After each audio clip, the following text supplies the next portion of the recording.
Joining me right now is Gene and Shelley from Warner Recording Artist, the Killjoys. Guys, welcome to Fredericton. It's great to have you back here. Thanks. Now, the first time I seen you guys live, I guess it was a couple of years ago. You were backing up the Headstones here in town. And actually, I'd never heard of the band before. I went to see the Headstones, and I was totally blown away by you guys. How did that tour go with them? Oh, that was great. Really good tour. We've become really good friends with them since then, so it was great. Now, a while back, you released your album, Gimme Five, which was recorded, I guess, in Memphis. Why now did you choose to go down there and record? The producer, whose name is Rick Clark, he found our tape somehow through his manager, and he lives down in Memphis, and he really liked it, and it just so happens he has an affiliation with Ardent Studios down there, and he came up to visit with us and meet with us, and convinced us to go down and record down there. Now, the replacements of the record down there as well. You fans of theirs? Of the Replacements? Oh yeah, we're great fans of the Replacements and Paul Westerberg, and it was a real historical studio to go to. And there seems to be almost sort of a subtle sense of humor within your lyrics.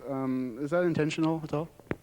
I think so. I don't write the lyrics. Mike does all the writing, and he's not here right now, so I really can't speak for him. But yeah, he does like to keep it kind of loose, and he likes people to sort of be able to take the lyrics and sometimes interpret their own ideas to them, you know. I don't think it's ever really about one particular thing. By now, some of the hardcore fans know all your lyrics? Yeah, that's always sort of neat. started to do sing-alongs sometimes to some of the more popular ones in the... Actually, last time I seen you guys play, you did something off the Grease soundtrack. I thought was kind of neat. Yeah, we still pull that out once in a while if we're desperate. That's always sort of a funny one. We have a hardcore, like, really young following, kids that are sometimes, 13 years old, and then we'll pull that one out, and it's funny to watch them scratch their heads because they don't quite get it. Yeah, what is it? I think my mom has that record, so it's kind of neat. Yeah, well, your version of it was definitely an improvement. Exactly. Now, has things changed for the band since you guys have signed with Warner? Not really. Well, we've been able to get on some better tours, and like with 5440 here, and get more exposure across the country and other places. So it's been good that way. And plus, the record is out all across the country, so you get the better distribution, so more people can hear the product. Now, is making videos, is that something you enjoy? It's a long process, like just the actual day of filming it, but the end results are usually great, and they're fun to put them together. Has much music been giving you much airplay? The last two videos have done really well. I think they've made heavy rotation. Actually, the one we have now, Soaked, is charting at 23, I think, on the countdown, and it's going up still, so this is great. And any advice, say, maybe you guys could give to a young band?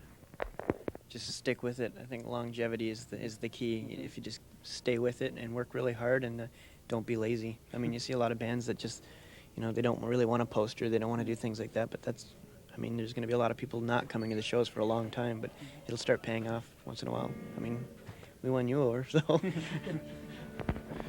Yeah, anything further than that? If you're in a band, you should find people you can really work with and can stand to get along with, and you have to keep the fun in it, otherwise you shouldn't be doing it.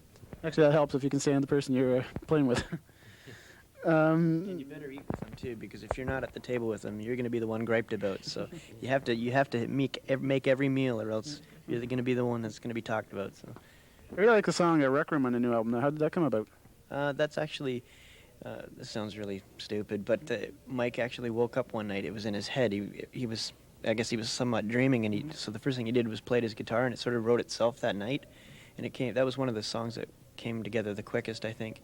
And yeah, we just went down there to Memphis and recorded it, and it came together really quickly in the studio too. Okay. You guys also toured with Pretenders, I guess it was? Or did you do one show with them? No, it was a radio, like a vote-in thing to see who could open up for the Pretenders, and we technically won the spot, but we never did open up that night. We got a phone call before we were supposed to get there, and what happened is the radio station forgot to look at the rider or their contract close enough, and they didn't want an opening band on the bill at all. So it turns out that we didn't get the slot. Too bad. Most of the stuff the critics have wrote about you guys have been fairly positive. Of course, they're always comparing your influences like the Beatles or the Lemonheads. What influences do you all share the same? We all have different ones. I think between three of us, we must cover just about everything for influence. But yeah, well, everything comes from the Beatles, I guess. And yeah, we like the Lemonheads and the Replacements, like we said. And Mike was into Husker Du and Black Flag, and where some of his lyrics might come from. Now, where's the tour now go from here? Moncton tomorrow night at Chevy's, and then Charlottetown on Wednesday, and then we're doing the weekend in Newfoundland. Then we're gonna drive back Ontario, then head west right away with Limb Lifter. Well, best of luck with the album and tour, guys. The Killjoys.